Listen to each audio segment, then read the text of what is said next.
हम लोग जो कथा सुनते हैं, जो प्रवचन सुनते हैं, जो सत्संग सुनते हैं, या जो भी कथामृत का रसपान करते, चाहे वो राम कथा हो, श्रीमद् भागवत कथा हो, शिव पुराण हो, या फिर देवी भागवत, जो भी हम सुनते हैं, ये बताइए उसको सुनने के बाद हमारे जीवन में कितना परिवर्तन आता है? क्या कुछ बदलता है हमारे जीवन में? कथा सुनने के बाद क्या कुछ समझ में हमारे जीवन में उतरता है या नहीं उतरता? बताइए, उतरता है कुछ? मुझे तो नहीं लगता आप लोगों से उतरता है। क्योंकि आप बताइए, आप कथा सुनते हैं, आप कथा सुनकर जाते हैं और आपसे पूछते हैं हाँ आप कौन हैं, तो आप बड़े उत्साह और उल्लास के साथ कहते हैं कि मैं ये हूँ। कोई बात हो जाए, किसी से बहस हो जाए, तो आप लड़ाई करने को तब तक जानते हो नहीं मैं क्यों हूँ, नहीं जानते मैं कौन हूँ, मेरी पहुंच कहां तक है, कौन हूं मैं, तुम्हें नहीं पता? क्या ये भागवत श्रोता के लक्षण है? क्या ये किसी भक्त के लक्षण है? भक्त कभी अपने आप को ऊंचा नहीं बताता, भक्त कभी अपने आप को महान नहीं बताता, बल्कि भक्त अपने आप को सबसे अधम समझता है, सबसे पतित समझता है और सबसे हीन समझता है अपनी नजरों में।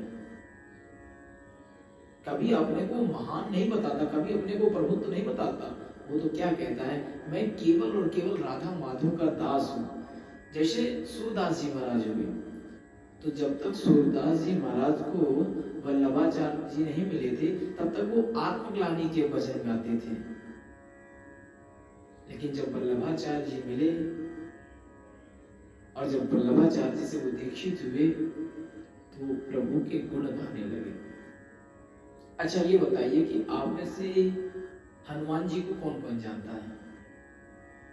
आप सभी जानते हैं। अब आप मुझे ये बताइए कि आप सभी हनुमान जी को जानते हैं। हाँ, मैं वही हनुमान जी की बात कर रहा हूं जिन्होंने सीता जी की खोज करी थी।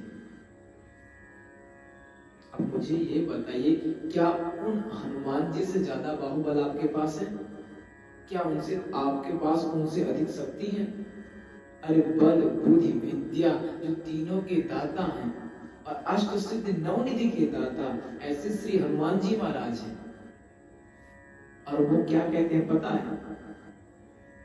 वो भी एक बड़ी अच्छी बातें करते हैं। वो अपनी महानता नहीं बताते, वो सदैव और सदैव करते मैं जो भी कर रहा हूँ, जो भी कुछ सामर्थ्य है, वो केवल रघुनाथ जी का है। जब हनुमान जी लंका गए थे ना, तो विभीषण से वो क्या कहते हैं, कहूं कवन में परम कुलीना, कपि चंचल सबही विधिहीना। मैं कोई बड़ा कुलवान नहीं हूं, कुलीन हूं, क्योंकि बंदर की कोई जाति तो होती नहीं है।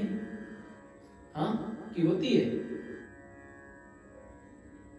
कुलीन हूं, कभी चंचल हूं, सबही विधि से हीन हूं, अर्थात सबसे निम्न हूं मैं, सबही विधिहीना।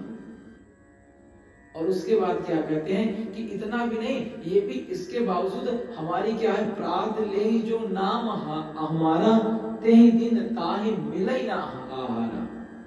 क्या कहते हैं? प्रार्थ ले जो नाम हमारा, मतलब सुबह सुबह जो मेरा नाम ले लेगा उसको उस दिन भोजन नहीं मिलेगा। अब बताइए, जो अष्ट सिद्धि नवनिधि के दाता हैं, ऐसे हनुमान जी भी अपने को क्या कहते हैं कि मैं ऐसा हूं। कैसा?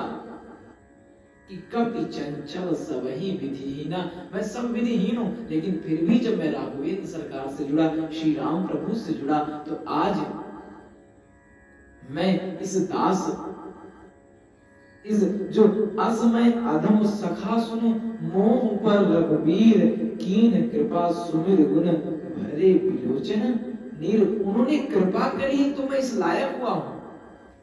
तो भक्त कभी अपने आप को महान नहीं बताता, अपने को प्रभु तो नहीं समझाता, बल्कि अपने को तो केवल और केवल प्रभु का दास समझता है। जब लंका में रावण ने हनुमान जी को पकड़ लिया तो उनसे पूछा कौन है तू? तो हनुमान जी पहले देखते कि मैं कौन हूं, क्या मैं आंजनेय हूं, क्या मैं हनुमान हूं, आखिर हूं मैं कौन? क्या आंजनेय से पहले मैं तो कुछ रहा हूंगा ना, कौन हूं मैं? फिर अंदर से आवाज आती है, दासोहम कौशलेंद्रस्य रामस्य च दासोहम कौशलेंद्रस्य, मैं उस कौशलेंद्र श्री राघवेंद्र सरकार का दास हूं। अब आप मुझे ये बताइए, जो अष्ट सिद्धि नवनिधि के दाता हैं, आप उनसे महान हो सकते हैं? तो फिर आपकी कथा, भागवत, राम कथा, शिव पुराण सुनने का महत्व क्या निकला, जब आपके अंदर से ये अहम नहीं जा पा रहा कि मैं हूं। आपको बता दूं, जब तक ये मैं आप में जीवित रहेगा, आप कितनी भी कथा सुन लीजिए, आपको कभी फलदायक नहीं होगा। जब तक आप विनम्र नहीं बनेंगे, जब तक आप भगवत कृपा का अनुभव नहीं करेंगे, तब तक आप कभी महान नहीं बन सकते। आप सोचेंगे मैं कर रहा हूं, तो एक बात ये मान लीजिए, आपकी करने से कुछ नहीं होता, होता वही है, सोई जो राम रचि राखा, के कहीं तर्क बढ़ावे